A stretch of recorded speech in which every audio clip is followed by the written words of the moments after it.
Ebigambo bino binajjukirwanga byeyogebwa omugenzi tamala emirundi naye nga byali byekuseemu amakusike ag'enjawulo.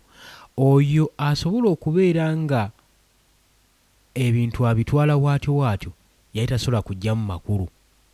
Wabula we tubigeraageranye n'embeera eriwo kati era mwongere okusabira ku sipiika wa parliament oba abadde sipiika wa parliament Anita Amongo essaawa yonna yandyeteekamu omuguwa. Abasajja kye baliko ne kye bakola bamalirivu era enteeka kikulaga nti kye bakola bakiteekateeka dda emyaka gyonna bukyanga bamuyingiza mu buyinza. Baagala kulaba nga bamukomekkereza paka ku zero kubanga bakimanyi singa bamuleka ng'ayinaayina nga waali kyandinafuya ekibiina kyabwe kubanga abadde n'obusobozi bwonna obukuba ekibiina kyabwe ekya National Resistance Movement. Kaakati naye kali adda kaddadda sipiika ono yalabulwa era baamulabula. Wabula njagala owuliriza ebigambo bino, njagala otunira akatambi kano ke nkugattidde oggyemu ebyokuyiga oggyemu n'amakulu olabe gw'omukulembeze yenna ali mu bufuzi era ali mu buyinza okitegeere nti nno okuva n'olwaleero baba bakusindise just kukulembera abantu so si kubafuga.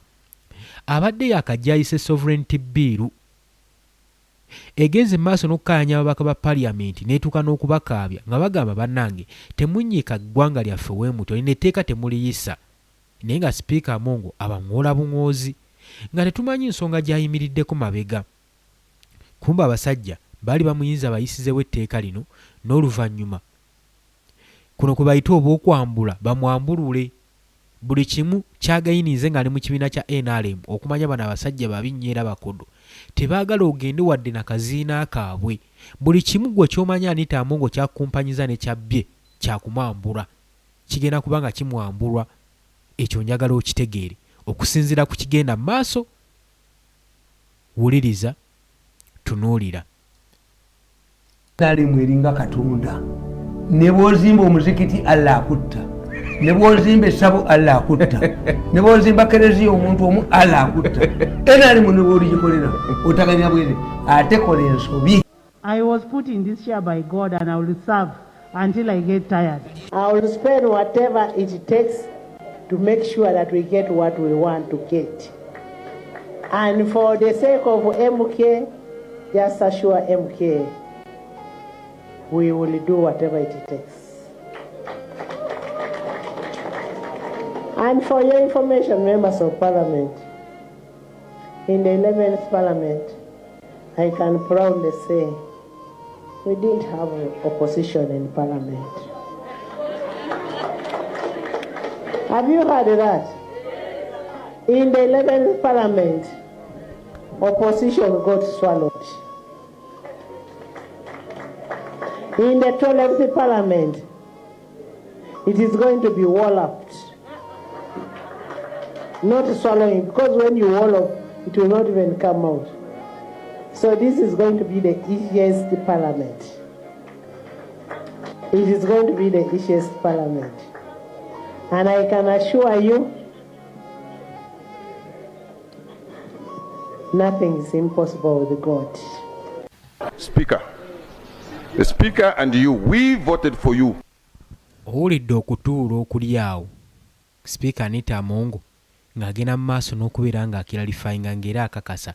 Wabula tujjukira nnyo omubaka ono yamwesibako nnyo ng'alinga alina kyamutangaaza. Naye Anita Amongo kyewuunyisa okuba nga teyafaayo na kuwuliriza ku bigambo bino era teyamanya ky'omubaka ono kye yali ategeeza. Kakati njagala owulirize ebigambo by'omubaka ono olabe n'enkomerero y'ebintu bino gye biggukidde. It is going to be the easiest Parliament.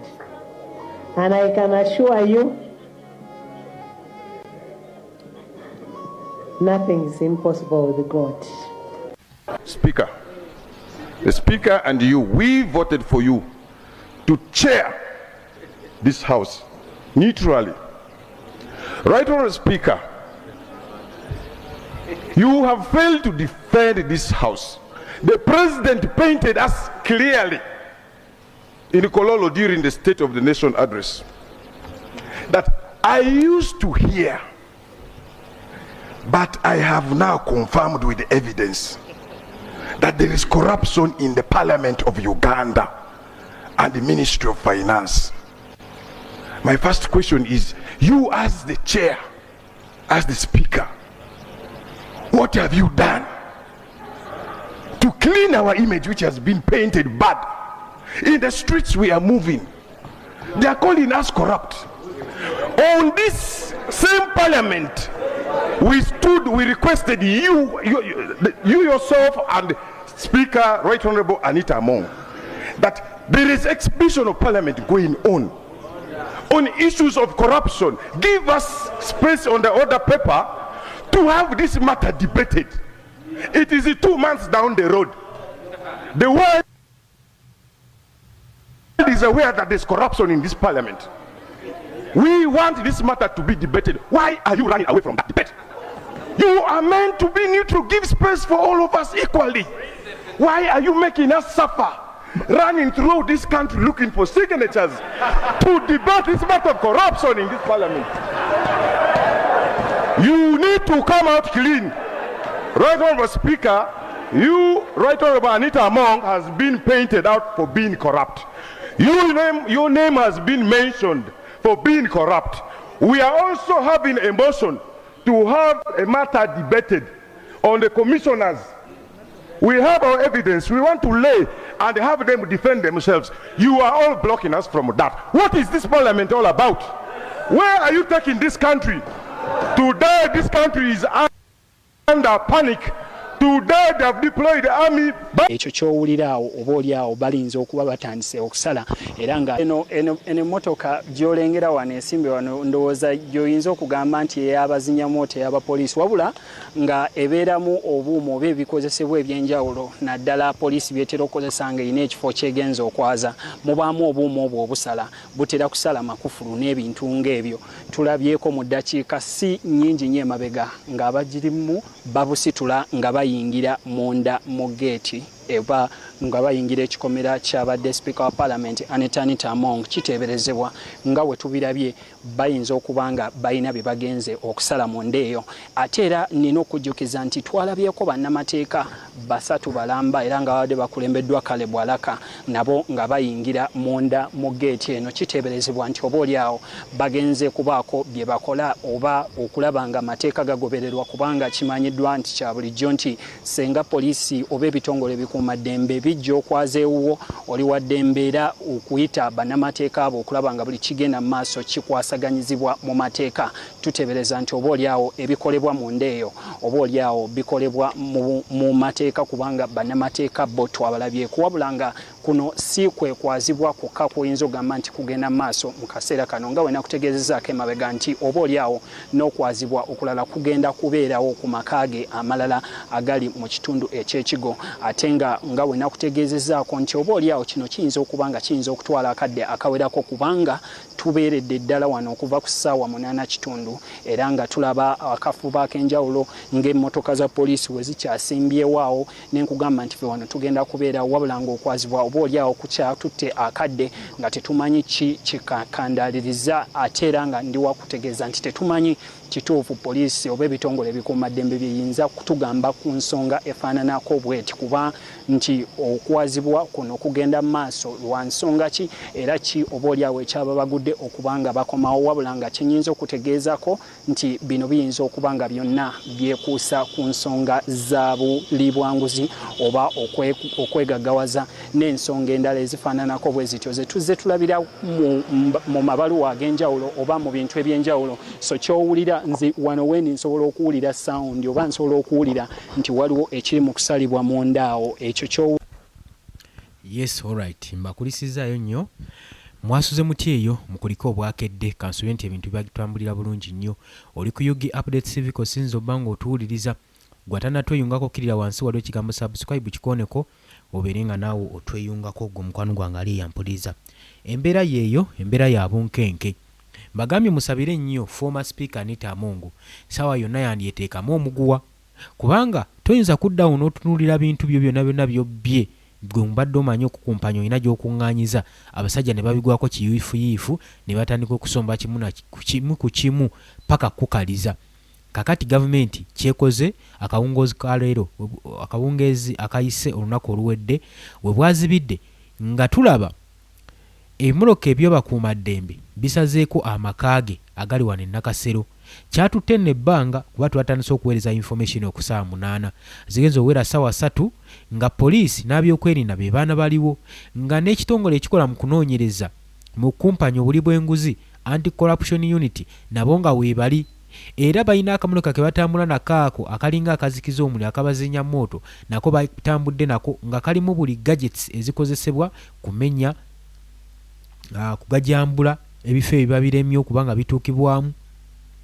Kigambibwa nti bali mu kusaakinga bujjulizi obulimika Speaker Anita Amongo nti yabadde yenyigira mu buli bw'enguzi era abadde amisuzinga public funds mu ngeri ye nuba abadde nga Maria Antoinette abamusomako mukyamujjukira omukazi abadde agala nnyo okwetonaatona nga tafaayo ku kigambo kya ssente za mbibwa musolo as long as ali mu gavumenti era ng'alina n'eŋŋombe egamba nti nno mwami Yoweri Kaguta Museveni ndowooza Katonda era n'obukulembeze bwalimu Mukama Katonda yabumuwa teri ali bumujjamu. Ebigambo ebyo mbibawadde era mubiwulidde bulungi nnyo ngezezaako okujjukiza nti baba n'ekifo kye bakulonzemu wejjukirenga nti nno oli just mukulembeze wabula toli mufuzi totandika kufuga banno nabbasalirawo.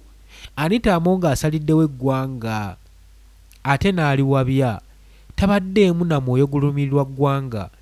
Obukulembeze bwadde bwesigamye nnyo mu kuweereza omuntu ssekinnoomu gwe balinamu personal interest nga bo kasita babawo akabaasa aizulu era mu kyo nze nkiwa yayinamu ekirowoozo ekigamba nti nze ngenda kubba byonna byensobodde public funds as long as bano abasajja mbaterawo kyonna kye baagala buli kye baagala kituufu akibakoledde era akibatereddewo era alemeza gavumenti eno buyinza okuvaako kuva ku togikwatako paka ku biiru zonna eziyise UPDF amendment bill saako ne sovereignty bill zonna alesa aziyisizza naye twabagamba nga tebannaziyisa nti lino etteeka muliyisa nga baliyisiza bannayuganda bokka naye ligenda tutuuka nammwe liga affectinge mwe kennyininyini abaliyisa kakati kali adda kaddadda ejjobyo oliriira mu lubuto bagamba oliriira mu lubuto libbukirayo mu mutwe kakati ensonga oziraba wezito wezitandise okubanga zirandagga.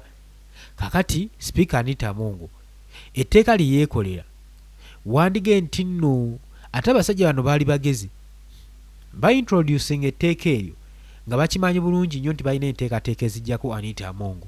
Anita Amongo tebalowoozeza jjojjo juzi eno emmotoka Rolls Royce si yemuleetedde akabasa nti batandika okuba nga bamunoonyerezaako ku mivuyo gya corruption.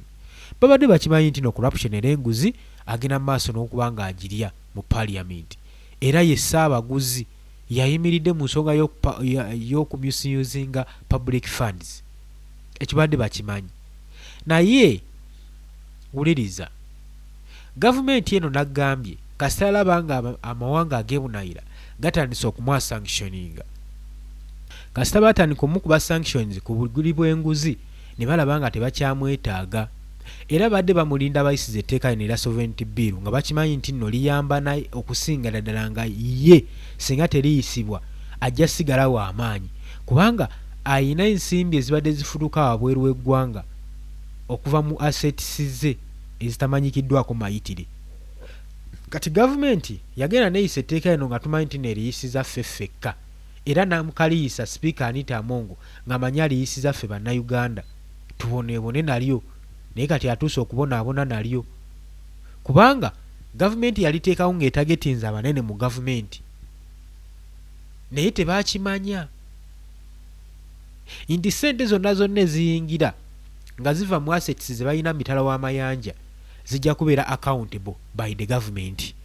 Gavumenti kye yali eyagala okusobola okunafuya abafuzi abeefudda ab'amaanyi nga ssente ze zibafudde ab'amaanyi nga public funds ze zibafudde ab'amaanyi basobole okubanafuya babeere nga bafugika nga kyebabalagira bawobeyinga.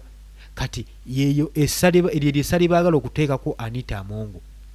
Rebecca Kadaga yali eyasekera mu kikonde agamba zino ensonga nazimanyaako era nazitegeera nensalawo okusirika. Ye agamba nasirika neŋŋamba waayi asirise teyejjusa. Rebecca alitwala Kadaga yayina ensonga nnyingi nnyo ze yali ayagala okuputinga across oluvannyuma lw'omugaana okukiikirira mu busoga. Bamugaana mu bulumi obw'ekitalo n'asirika n'agondera kubanga abasajja munnange bakola byonna bye basobola okukola ne bakunafuya. Naye ffenna eggwanga libanenya. Lenye baba sipiika bano ababiri Rebecca Alitwala Kadaga ne Anita Mungu be babadde n'obusobozi obuwunzika gavumenti eno era be babadde n'obusobozi obugiremesa mu buyinza era bakikoze. Kakati kitandise okubalya buli omu waali kati yejjusa. Nze sirabangako ggwanga lyonna nga liri mu ssanyu nga waliwo omubaka wa parliament akwatiddwa nga sipiika wa parliament Anita Mungu. Yabadde yenyigira mu buvuyo obwa service awards, ono yaziteekamu omukono. Mwami Yoweri Kaguta Museveni amugamba nti obujulizi namaze obukuŋŋaanya obwoleka ebyobugagga bye ebiri emitala w'amayanja, obujulizi obwoleka ku ngeri gy'obadde ofumbekeddemu n'obuli bw'enguzi mu parliament. Ebyo byonna babimusomedde ng'atunula ng'abiwulira nga bali wali ku State House Entebbe ku Central Executive Meeting yabaddewo n'ekibiina kya NRM nga bagenda maaso n'okudisikasinga ani gwe bagenda okwendoowesinga okujja ku bwa parliament. Kakati Jeno Kayindo Tafiire yatutte endowooza ye ku social media ng'agamba nti parliament ssaawa zino tetusuubira nti nejja kwetaaga Jacob Obofi olw'ensonga nti parliament kati yeetaaga omuntu atali mubbi agenda okuweereza bannansi bannayuganda. Wabula we baba ekifo kya parliament nga muhoozi keno gaba we yagambye we baba nga bakiwadde Jacob Obofi ono abadde mwogezi w'eggye erya UPDF. Tukimanyi bulungi nnyo nno forces wano ze zisinga obubbi era ne gy'abadde abadde musaga yakubba amabaati.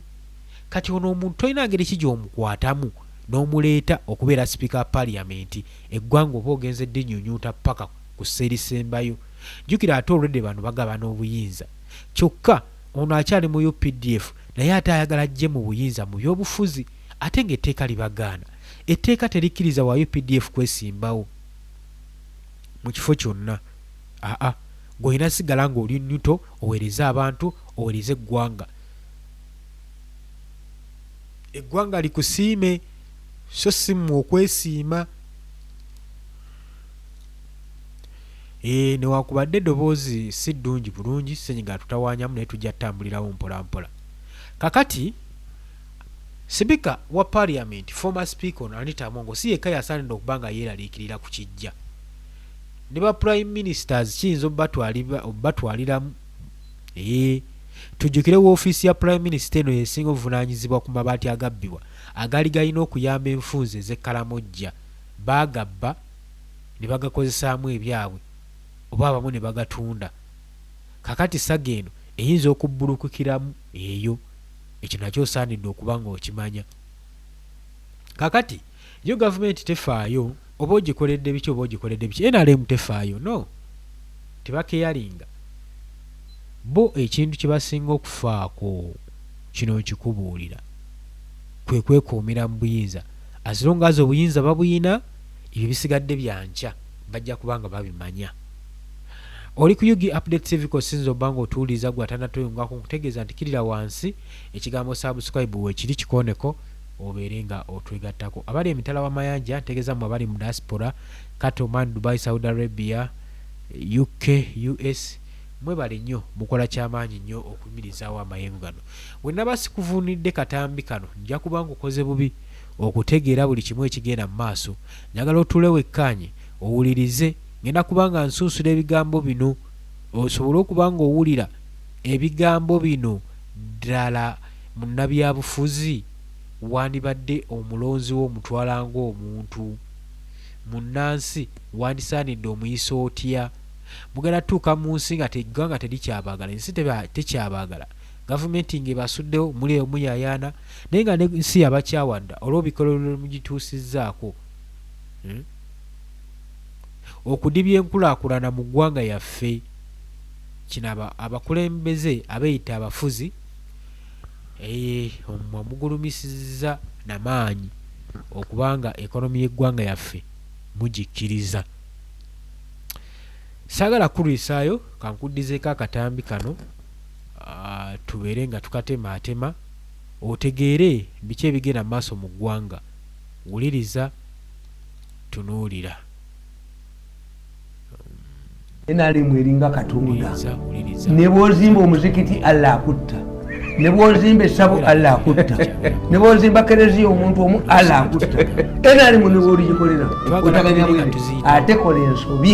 I was put in this year by God and I will serve until I get tired. I will spend whatever it takes to make sure that we get what we want manje to buvuddeko abavubuka adde beesuula and for the sake guluka ku of byobufuzi MK, ssebo just assure nga MK tebaagala kumanya ku nsonga zonna we will ez'ebyobufuzi do whatever ezigenda it mu maaso takes. mu ggwanga.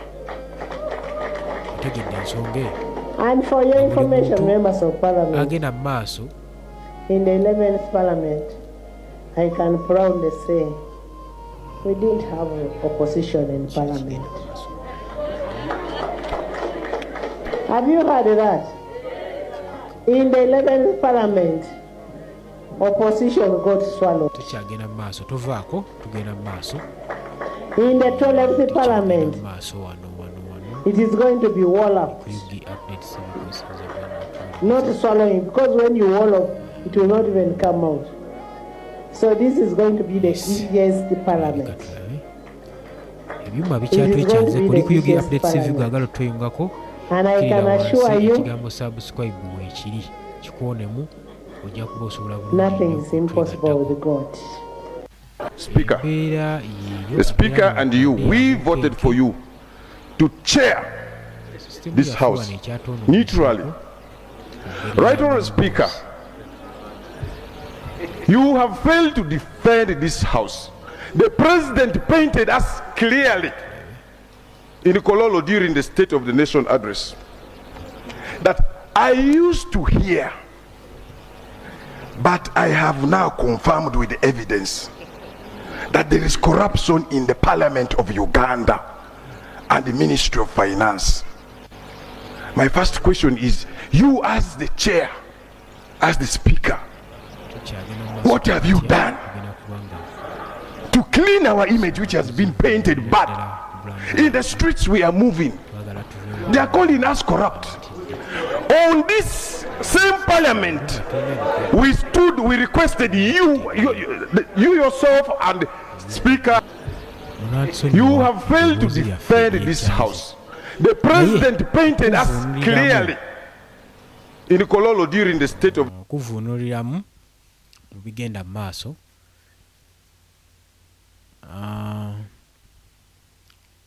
Speaker Parliament mu bigambo bye yayogera mu katambi kenkuwadde yagenda n'agamba nti watunuulira ye waba atunuulidde obuyinza kati mu gavumenti ya NRM alaba nga tewaliwo opposition eyinza bayuuzayuuza era nga bagamba mu kikirize oba mugaane opposition mu 11 parliament eno tugigobyemu tugisanguddewo. Yakozesezza ekigambo nti tugifunyaafunyiza tugimenyeemenye terina langeri kigyeddamu. Otegera ebigambo ng'ebyo wabula nga yeerabidde baani baayogereramu ebigambo bino.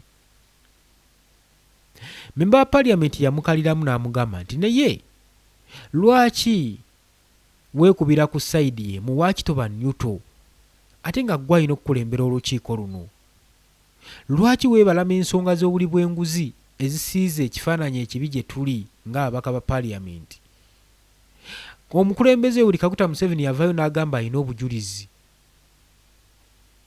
era ng'agenda maaso n'okulumiriza Anita Amongo ng'amugamba naawe kennyini oli corrupt wabula okozewo kyo okwegamba okulongoosa erinnya lyaffe kubanga buli gye tuyitira batuyita bali banguzi, corrupt people.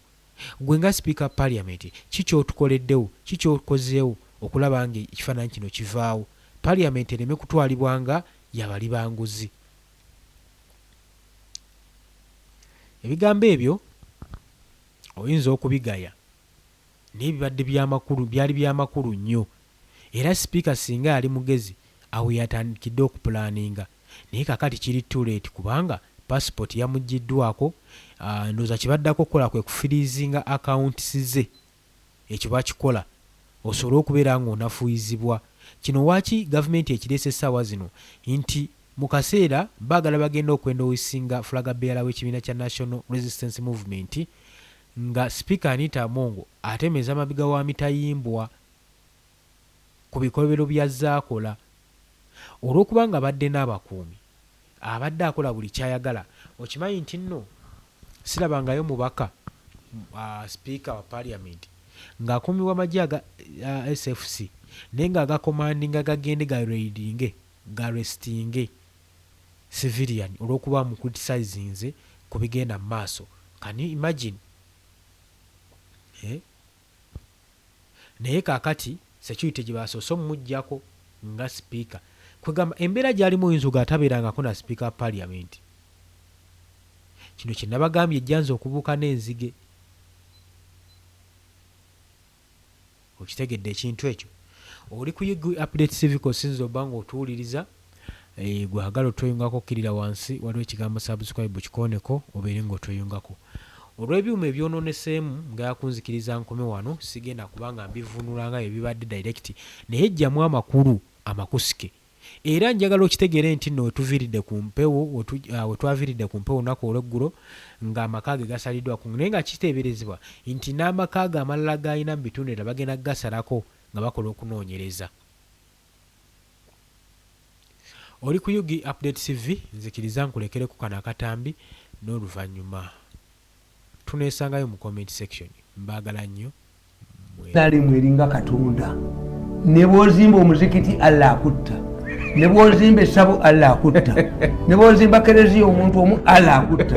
Era ali mu ne bw'oligikolera otaganya bwene ate kola ensobi. I was put in this chair by God and I will serve until I get tired. I will spend whatever it takes to make sure that we get what we want to get. And for the sake of MK, just assure MK, we will do whatever it takes. And for your information, members of Parliament, in the 11th Parliament, I can proudly say we didn't have opposition in Parliament. Have you heard that? In the 11th Parliament, opposition got swallowed. In the 12th Parliament, it is going to be walloped. Not swallowing, because when you wallop, it will not even come out. So this is going to be the easiest Parliament. It is going to be the easiest Parliament. And I can assure you, nothing is impossible with God. Speaker, the Speaker and you, we voted for you to chair this House neutrally. Right Honourable Speaker, you have failed to defend this House. The President painted us clearly in Kololo during the State of the Nation address that I used to hear, but I have now confirmed with evidence that there is corruption in the Parliament of Uganda and the Ministry of Finance. My first question is, you as the chair, as the Speaker, what have you done to clean our image, which has been painted bad? In the streets we are moving, they are calling us corrupt. On this same Parliament, we requested you yourself and Speaker Right Honourable Anita Amongo that there is exhibition of Parliament going on issues of corruption. Give us space on the order paper to have this matter debated. It is 2 months down the road. The world is aware that there's corruption in this Parliament. We want this matter to be debated. Why are you running away from that debate? You are meant to be neutral. Give space for all of us equally. Why are you making us suffer running through this country looking for signatures to debate this matter of corruption in this parliament. You need to come out clean. Right Honourable Speaker, you, Right Honourable Anita Among, has been painted out for being corrupt. Your name has been mentioned for being corrupt. We are also having a motion to have a matter debated on the commissioners. We have our evidence. We want to lay and have them defend themselves. You are all blocking us from that. What is this parliament all about? Where are you taking this country? Today, this country is under panic. Today they have deployed the army. Ekyo kyowuliraawo oba oliawo balinza okuba batandise okusala era nga eno emmotoka gy'olengera wano ensimbe wano ndowooza gy'oyinza okugamba nti ey'abazinyamooto ey'abapoliisi wabula nga ebeeramu obuuma oba ebikozesebwa ebyenjawulo naddala poliisi byetera okukozesa nga erina ekifo kyegenza okwaza mubaamu obuuma obwo obusala butera kusala makufulu n'ebintu ng'ebyo tulabyeko mu ddakiika si nnyingi nnyo emabega ng'abagirimu babusitula